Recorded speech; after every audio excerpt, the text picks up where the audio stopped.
Hello, and welcome to the Creatio's No Code podcast, where we discuss insights, tips, and success stories about how to leverage the no-code approach and low-code and no-code technologies to transform business and deliver applications of any complexity.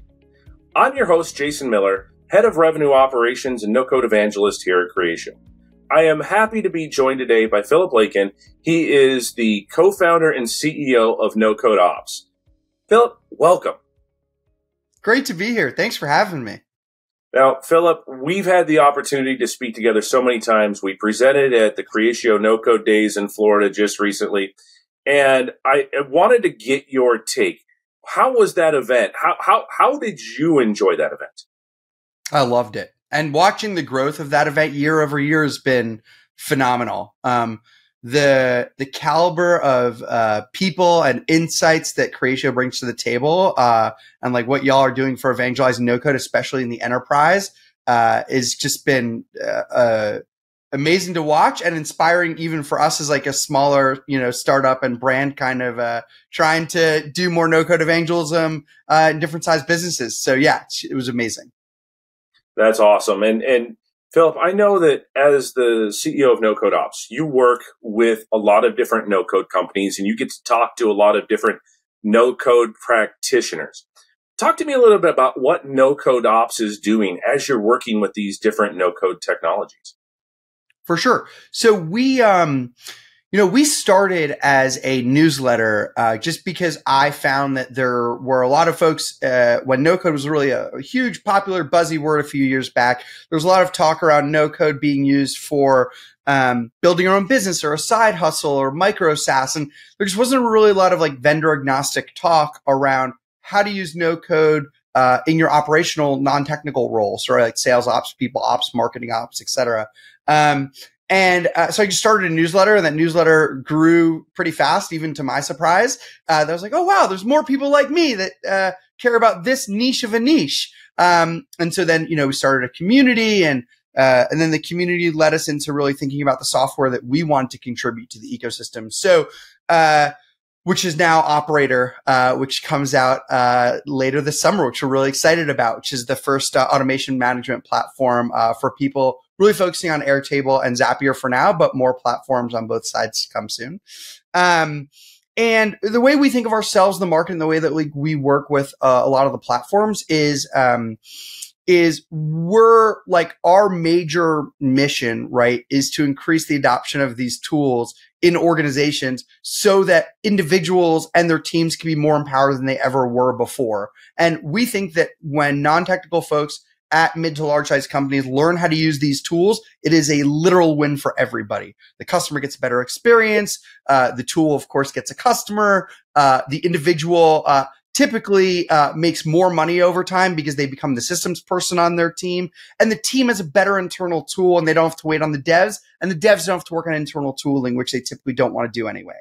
So it's just a massive win for everybody. I think that's awesome. And that's a lot of what we talk to folks about, the power of no code as well. And you've got an even broader view of no code, not just, from the enterprise standpoint here at Creatio, but like you said, working with Airtable or Bubble or Zapier or some of these other technologies that bring different levels of experience and different levels that can be applied at different areas kind of within a growth of a company. I think that's amazing. Now, a lot of people think about no code as just something that the business does. And I think that to some extent that's true. Recently, I was just out in Las Vegas at the Business Application Summit, though, for the Gartner Business Application Summit, sorry. And that's a very IT technical group that goes to that summit. And we were talking with those folks out there, and we were talking about two things. One, we were talking about no code evangelism and the no code playbook.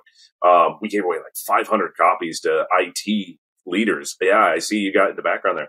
But we talked to these IT folks, and what we were hearing a lot was, look, we believe it, we feel it, we want to empower citizen development because we now realize that we've exceeded the tipping point.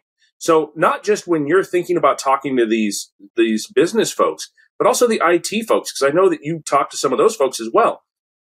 Yeah. Have you started to see this kind of more across the board where folks on both sides, the business and IT, are taking hard looks at no-code technology? Oh, yeah. So The path that we typically come across, right, in like the growth stage companies, is things are growing very fast, and there's a lot of work to be done. And someone on the non-technical side of the world, whether it's in sales or marketing or finance, whatever, has a need, like a custom development need, because off-the-shelf software isn't cutting it. They go to the devs. The devs go, we're too busy, or we're going to roadmap you, right? Or maybe they're lucky enough to get a V1 that never gets updated, right? So then they start looking for solutions and they start building stuff. And some of them approach IT before they start looking and work with IT, and some just go, nope, we're doing it in the shadows, right? Total shadow IT. We're just gonna get it done because in some organizations they're set up for failure sometimes, where it's like you have to choose: do you do it fast or do you do it right? And what I think the best IT teams have done is partnered with the business team at the earliest stage, say, we don't want to block you. We want to empower you. Bring us into your conversations. We don't want to be the people controlling every little integration that you do, but we just want to have a common language around governance and how to think about this stuff so that we can have insight to what you're doing and have guardrails to what you're doing, but give you all the freedom and flexibility and speed you need. Because guess what? Whether it's IT or devs that are taking the reign of technical work away from the non-technical folks that are closest to the department that has the need, you lose something every level of removal that you have from the problem itself. You lose specificity and speed, and that's a problem. And people want to be specific and need speed. They want to work at the speed of business, and you can't do that when all of your requests are going to a different department. So I think that IT teams are getting hip to this stuff. They're thinking about governance, right? They're thinking about how do we empower folks and not just be the people that say no. And the best IT teams are getting involved in the earliest stages and saying, look, we don't need to centralize every single integration thing that you do or workflow that you build, but we want to have rules of the road with you that we agree upon, and a certain set of standards for systems that we agree upon. Yeah, I think that you brought up two major points, and I think that they're really important. So one is that level of abstraction, right? It's like when we were kids playing game of telephone. By the time the person that actually needs the message gets it, it's changed, right? So this has always been the challenge with having BAs that were at some level of abstraction from the business, trying to work with the architects, the developers, because that need changed, right? And inevitably things didn't get done. And, in the old world, people would just develop applications, say, here you go, business. And they'd be like, this isn't what I wanted. This doesn't work for me. So obviously removing that level of abstraction helps. I think that's a good thing. The other thing you talked about was the empowerment and the governance, right? So IT groups absolutely are not only hip to this, but they're realizing that they need to do it. But one of the biggest concerns that we heard while we were out there talking with all these IT leaders is they're still afraid that there's not enough governance, that all they're doing is promulgating shadow IT. And we here at Creatio, and I know others are starting to think about this. We've actually went one step further, and we've launched a governance-centric application. And Philip, I know you've had a chance to at least get a preview of this application. When you think about governance, risk, and controls and providing, real-time audits of your citizen developments, how is this kind of changing the game when it comes to IT and business folks thinking about adopting no-code? Yeah, first of all, it is so cool to see what Creatio is doing on the governance front, how far you're pushing the envelope. I think I'd love to see more of that across the no-code industry. I think it's one of the things that the no-code industry has actually not done a great job of overall. I think it's getting better at, but I love seeing y'all push the envelope on that front. Look, I think that shadow IT is IT leaders will often look at the business and say this is a business problem, that the business is doing this stuff. And I actually disagree. I think it's an IT problem. And I'll tell you why. If you have a culture in your company of just hearing no and a non-collaborative IT team, you're going to get shadow IT. If you have an IT team that does not work well with the business and serve the business needs, you're going to get shadow IT. IT teams in today's world, in the modern world of bottoms up SaaS and all of these things, right? where, you know, people are just hopping on board with swiping a credit card, right? Like that motion of sales is going nowhere. The power of these applications is going nowhere. And with things like GPT, the power to non-technical users is only getting amplified, right? So, modern day IT leaders, if they want to squash shadow IT, they need to literally have internal marketing campaigns around, here's how we work with folks. You want to bring something in? We're going to help you vet it. We're going to work with you on this thing. Like, we're going to partner with you. We're going to give you some of our ideas around like what can be combined or leveraged internally that we maybe already have, right? Making it a conversation, not just a, you know, you shall not pass conversation, right? I think that that's really, really, really important. And even educating users internally around like, hey, here's like maybe some things you should know about database architecture 101, right? Or here's some things you should know about like, what is PII and like, where should it be and not? Like, you know, that will help you move faster at the end of the day, right? So how do you help the business goals not just be a blocker, I think is really, really important. But yeah, I'm a big fan of like seeing where all of the pushes on governance are going. I'm of course a big fan of it, like with what we're doing with Operator. Like we looked at the no code world and said, we don't want to build another Zapier or Airtable or Creatio, right? Like y'all are really, really good at what you do, right? Our thinking was, when folks are using multiple applications, right? So they have like multiple apps in their stack. How do you see the dependencies between them? How do you move fast without having to use something like a GitHub? Right. But like, how do you, you know, document while building without you having to write down every little thing? Like, and how do you eventually take that operational excellence that gets built to really primarily serve you as the operations professional and your team, and then abstract that to IT and devs? And like, that's what we're thinking a lot about at Operator. So you couldn't be talking to someone who's more of a fan of governance. So you hit on so many great points, and I 100% agree with all of them. Let's think about how this applies to the no-code playbook for a minute, right? We talk about in there having this collaborative environment, and you mentioned that, right? Not being a wall, not being a blocker. And we talk about developing these fusion teams and a center of excellence, and understanding when to enable citizen dev, when to bring it into the center of excellence, when to dedicate a fusion team to it. When you think about these types of approaches and building that collaboration between IT and the business, what are maybe the one or two kind of key things that you feel like organizations need to consider when they're trying to make that decision around enabling citizen development or really trying to bring it into either a COE or a fusion team?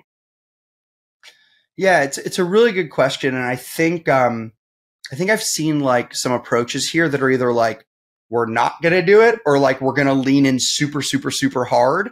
Right. And like, we're going to have a COE and like get way ahead of ourselves. And like have this top down approach to like, this is no code. This is how we do it here at this company. And like, this is the training program. Like, and I think there's so many steps in between those, that often get skipped to detriment. Right.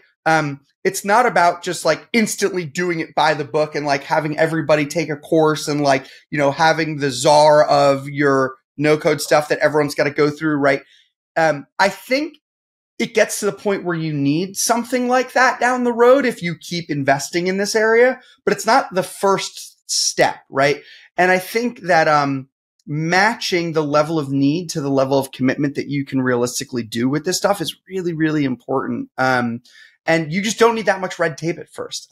I don't think. I think you do need it when you have more, you know, 500 citizen developers. You need some red tape to make stuff work, right? But in the beginning, it's just like, hey, what's like one or two things that IT can proactively do with the business to like, you know, set some rules of the road to make sure that we can move fast together, right? So examples of that are, hey, like, once a month, can we just like sit down and like talk about like what's not working for you in your business stack and like see if we can come up with solutions together in the business. And if we can't, like maybe like we work with you on like the requirements doc together on like what you'd look for in something like this, right? It's just like those small steps that are proactive. Or it's like, hey, can we just like, we have all these people using Airtable now. Can we just like, you know, lock down some permissions and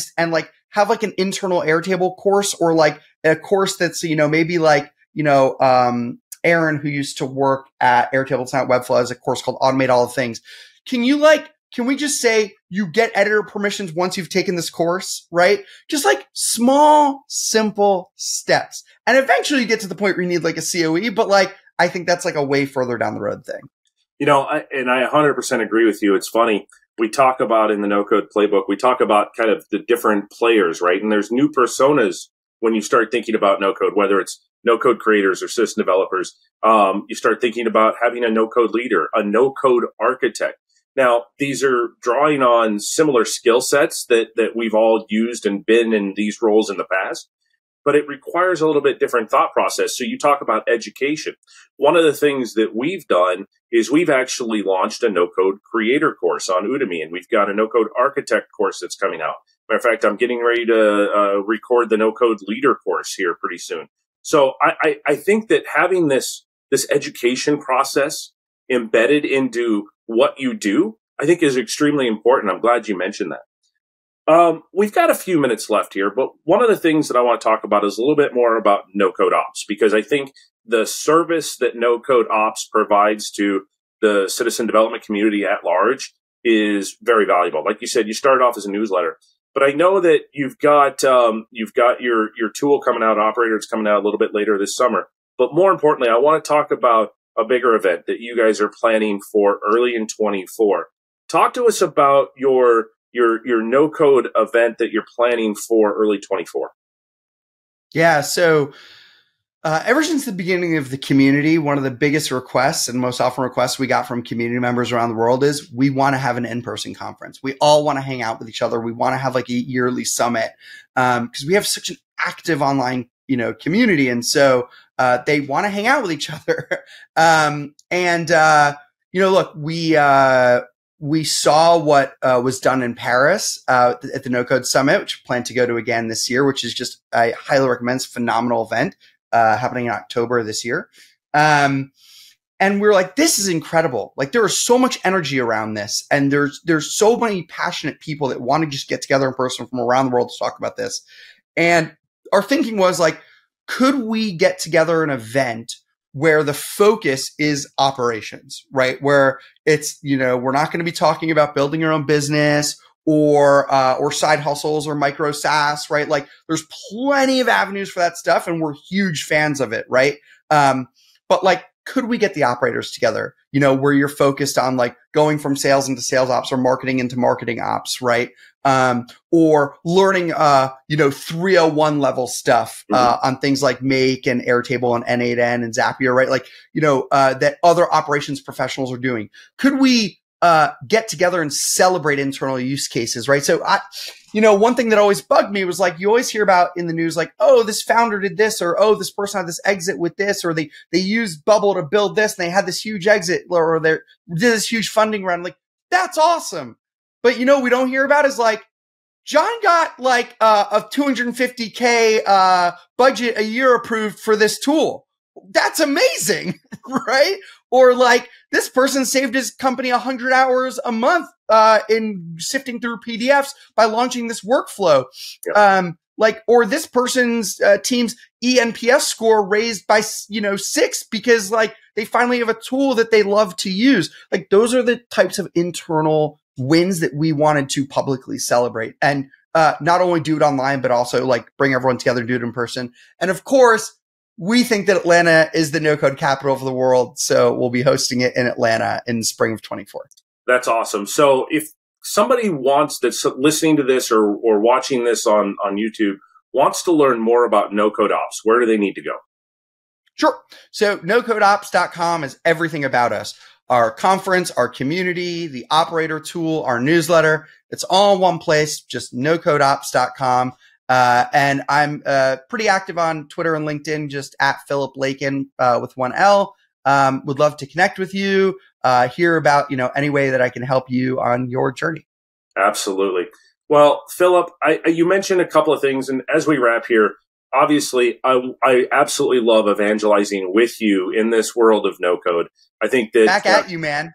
Yeah, we always have a jam. Yeah, I enjoy every time we get together. So I know that we're going to see each other in Atlanta, but I don't want that to be the last time that you and I get a chance to see other no coders around the world.